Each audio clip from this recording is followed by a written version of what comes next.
Welcome back to BYoungMinistry.com, to another blog and to another podcast. Welcome to those who access the podcast through Apple Podcasts, Rumble, Spotify, and YouTube.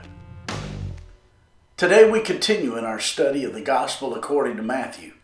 We're in chapter 5, verses 31 and 32, which reads, "Furthermore, it has been said, whoever divorces his wife, let him give her a certificate of divorce. But I say to you that whoever divorces his wife for any reason except sexual immorality causes her to commit adultery. And whoever marries a woman who is divorced commits adultery." That's Matthew chapter 5, verses 31 and 32. Today we return to our study of the Sermon on the Mount found in Matthew chapters 5 through 7. In this sermon, the Lord Jesus laid out his culture by providing definition to the questions about that which is truly real. After giving us a description of the process involved in the changing of our hearts in the context of a relationship with Him, the Lord Jesus utilized 6 "you have heard it said" statements.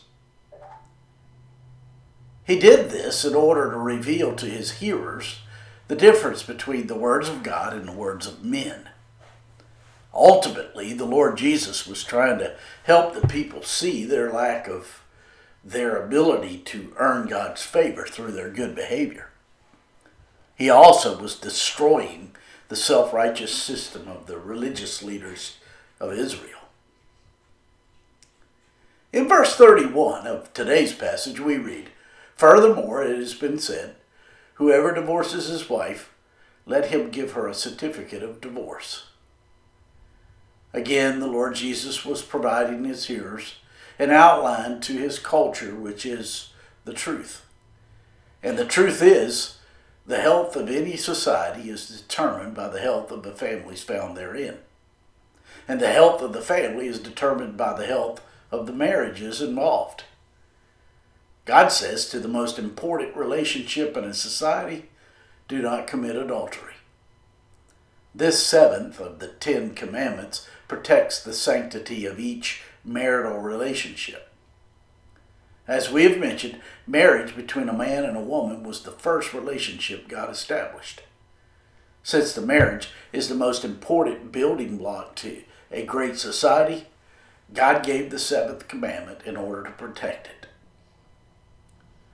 The greatest threat to any marriage is adultery. In Deuteronomy chapter 24, verses 1 and 2, we read, "If a man marries a woman and she does not please him because he has found something indecent under her, then he may draw up a divorce document, give it to her, and evict her from his house. When she has left him, she may go and become someone else's wife." The Lord Jesus used this Old Testament passage to show that even though he had given his culture to man in the Old Testament, sinful man was incapable of sustaining the truth.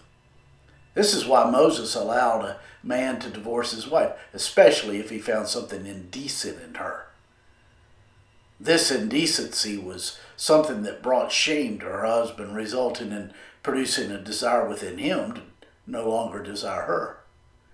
This was what was allowed by the Lord through Moses. But, as we see in Mark chapter 10, this was allowed by God due to the hardness of the people's hearts.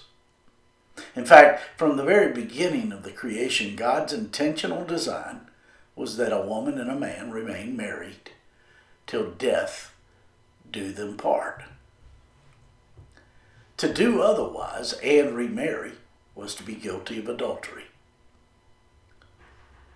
In verse 32 of today's passage we read, "But I say to you that whoever divorces his wife for any reason except sexual immorality causes her to commit adultery.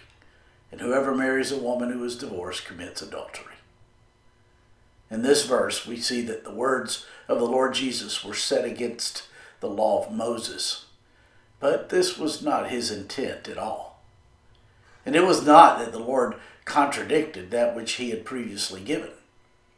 Rather, the Lord Jesus told the people that Moses allowed for divorce because of the hardness of their hearts, meaning that God knew that the people would rebel against him. So here, in today's passage, the Lord Jesus explained what the standard of God actually was by explaining his standard from the beginning, the very beginning. With this in mind, the Lord Jesus next said, "Whoever divorces his wife for any reason except sexual immorality causes her to commit adultery." The word "except" here means there's one exception to the rule of marriage, and that is adultery. The woman, having been dismissed by her husband for a reason that is insufficient in the eyes of God, is now to be considered an adulteress. By the way, this is true for the man as well. As such, the person who marries the one who is guilty of adultery. This clearly reveals that God still saw the original union in the light of his original intent. In Genesis chapter 2 and verse 23 we read, "Therefore shall a man leave his father and his mother, and shall cleave unto his wife, and they shall become one flesh." We cannot understand divorce unless we understand marriage. We will never understand how God views a separation until we understand how he defines the union itself. Herein do we find that God had brought together a man and a woman with permanency in mind for their sake. From the very beginning, God ordained monogamy between a married man and woman. God said, "A man shall leave his father and his mother and cleave unto his wife, and they shall become one flesh." There is no ending to that. They were meant to continue to be one flesh till their deaths. When two people are glued together, they become one single individual, and so it says they shall be one flesh. So marriage, as God designed it, was to be the perfect melding of two people together into one. Intimacy was the goal, and is the goal. This is true in every dimension, spiritually, emotionally, intellectually, sexually.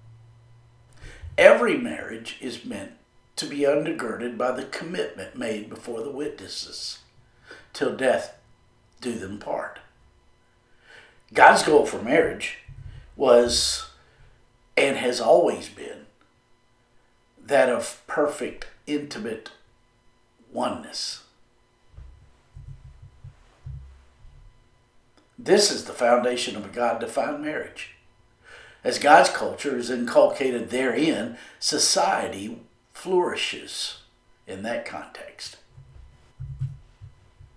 God created mankind to worship him, but man rebelled, fallen victim to Satan, sin, and death. God then called Israel as his prototypical nation, but they, like the first humans, hardened their hearts against God and his truth. This was man's problem that the Lord Jesus came to remedy. The subject of divorce was used of the Lord Jesus as a microcosm in the Sermon on the Mount in order to address the root problem within the heart of a rebellious man. Just as a marriage relationship transcends the two people who are involved in it, it also reflects God's redemption to this fallen world. In the Lord Jesus Christ, the kingdom of heaven has drawn near to sinful man. The loving God has pursued fallen mankind as a husband pursues his wife. God has made his salvation available to everyone willing and honest of heart. The only question is, are we honest, humble, and willing enough to receive his free gift? My friends, I trust this blog and this podcast are helping you in your walk with the Lord. If I can be of further assistance to you, shoot me an email at BYoungMinistry@gmail.com. Hey, Have a great day.